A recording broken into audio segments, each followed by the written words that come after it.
Share ko lang sa inyo yung mga requirements na uuwi sa Pilipinas at babalik dito sa Saudi Arabia, mga kababayan ko po dyan.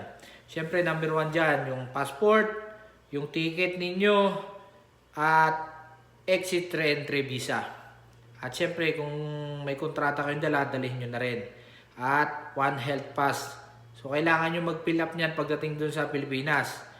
Kasi pag doon pa lang kayo mag-fill up, sigurado matatagal lang kayo kasi mahaba ang pila doon sa immigration. Kaya kung gusto niyo tuloy-tuloy at smooth ang yung paglapag doon sa Pilipinas, dito pa lang, pag alam niyo na yung flight niyo, day after tomorrow, pwede na kayo mag-apply noon, tapos may QR code kayong papakita doon sa immigration. At tuloy-tuloy na kayo noon. Siyempre, pagbalik din dito, yung ticket ninyo, yung passport ninyo, at ang kukunin nyo sa Pilipinas, yung OAC.